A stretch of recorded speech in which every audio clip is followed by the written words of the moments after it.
Bismillahirrahmanirrahim. Assalamualaikum warahmatullahi wabarakatuh. Saudaraku semua, di mana saja berada, perjumpaan kita kali ini akan membahas teka-teki kehidupan. Teka-teki kehidupan ini hadir akibat berlimpahnya berita yang cenderung benar, dan kecenderungan itu adalah konstruksi sosial. Konstruksi sosial itu motivasinya oleh dua kecenderungan. Tuhan memberikan keterangan dalam Al-Quran, fa'alhamaha fujuraha wa taqwaha, bahwa konstruksi sosial itu selalu dimotivasi oleh kecenderungan pemenuhan kebutuhan jasmani dan kecenderungan pemenuhan kebutuhan rohani. Kedua kebutuhan inilah yang membuat dunia itu penuh dengan teka-teki, penuh dengan berbagai macam tipu muslihat demi mewujudkan kepentingan, mewujudkan kebutuhan-kebutuhan yang didorong oleh kepentingan rasionalisme, kepentingan jasmani, kepentingan rohani. Kita sedang menghadapi wabah pandemik sebagai satu-satunya virus yang sangat populer dalam kehidupan kita sehari-hari, sehingga kita belajar beradaptasi dengan virus itu dengan menggunakan masker, dengan social distance. Tapi konstruksi virus wabah pandemik ini menjadi teka-teki di tengah masyarakat.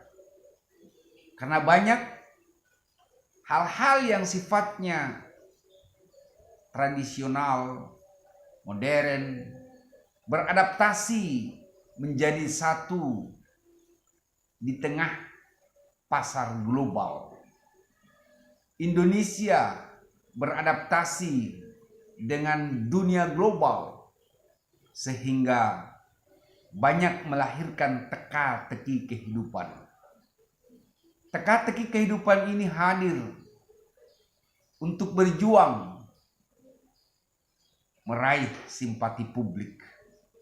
Dengan berbagai macam citra dipertaruhkan dan dipasarkan di media sosial untuk mendapatkan simpati daripada publik. Pertanyaannya adalah, apa sebenarnya yang kita tuju di kehidupan di dunia ini? Apakah sekedar kita berbangsa? Apakah sekedar kita berbudaya? Apakah sekedar kita menjadi pejabat? Apakah kita menjadi rakyat? Bahkan apakah kita sekedar menjadi orang miskin?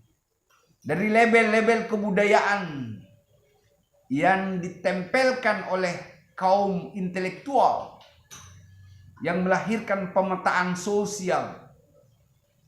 Tapi sebenarnya ujung daripada kehidupan ini, Allah katakan, wa ma khalaqtul jinna wal ins.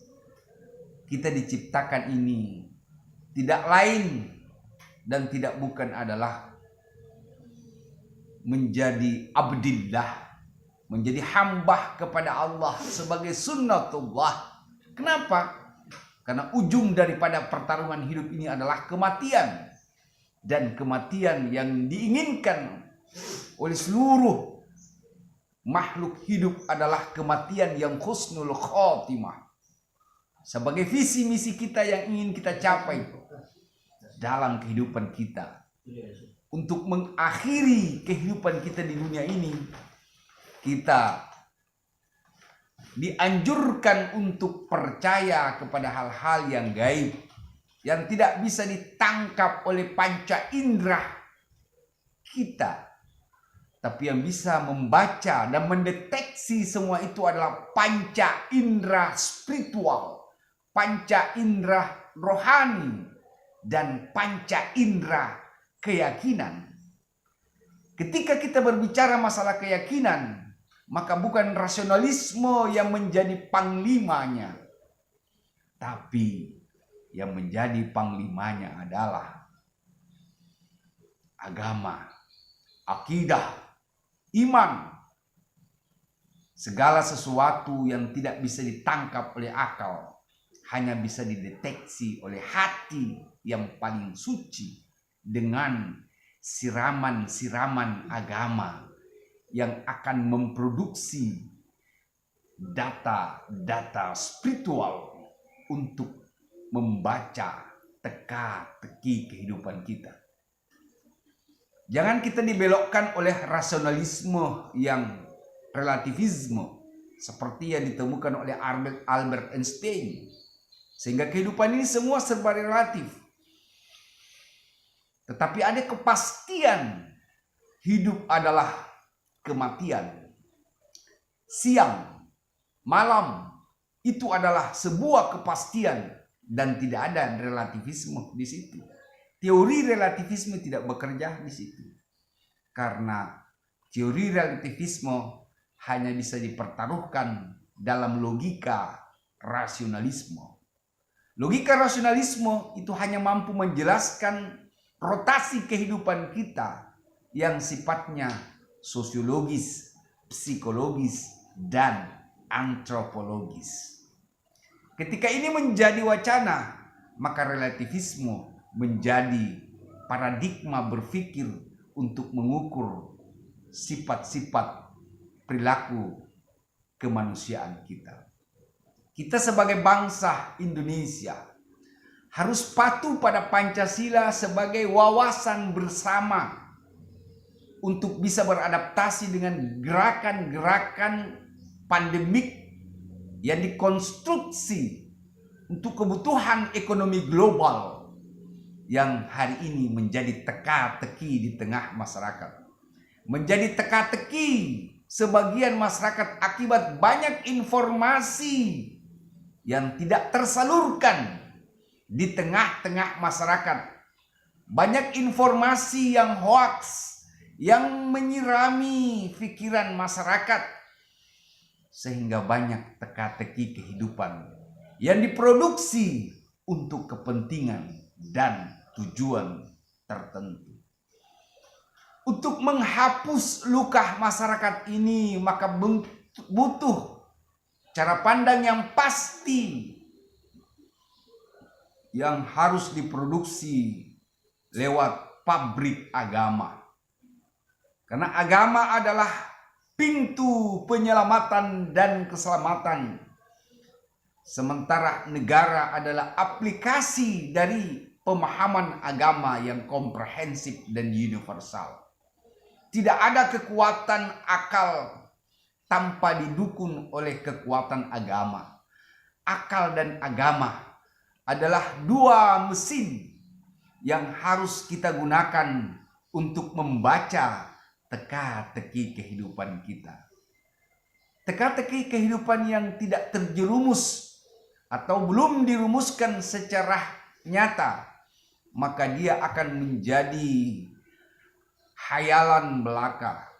Dia akan menjadi romantika kehidupan yang tidak pasti, karena orang sedang bertarung memenuhi kebutuhan perutnya, kebutuhan akalnya, sehingga kadang-kadang cinta itu menjadi benci.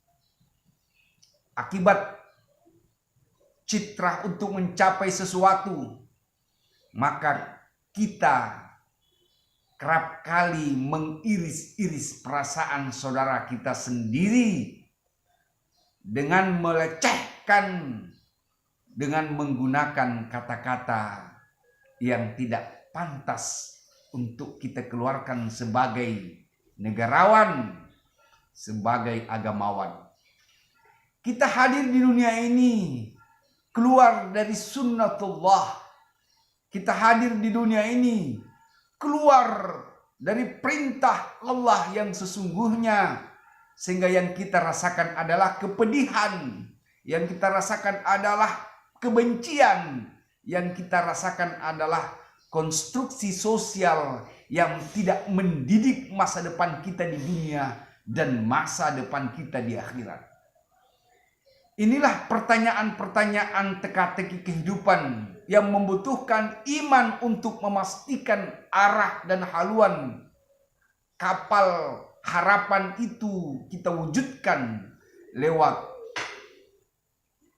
berbangsa dan bernegara. Berbangsa dan bernegara adalah upaya untuk merawat persaudaraan dan persatuan di tengah kemajemukan. Kemajemukan pemikiran, budaya, dan strata pemikiran untuk mewujudkan keadilan sosial bagi seluruh rakyat Indonesia. Inilah teka-teki kehidupan yang harus kita jawab sendiri dan kita sikapi sendiri agar melahirkan paradigma berpikir Pancasila untuk memecahkan persoalan kita, mulai dari masalah ketuhanan, kemanusiaan, persatuan, dan persaudaraan. Cara kita berdialektika dengan cara bermusyawarah yang baik untuk memecahkan teka-teki kehidupan, untuk mewujudkan kehidupan yang adil, sejahtera. Baldatun thayyibatun rabbun ghafur, negeri yang aman, damai, dan diberkahi oleh Allah yang Maha Cinta. Wassalamualaikum warahmatullahi wabarakatuh.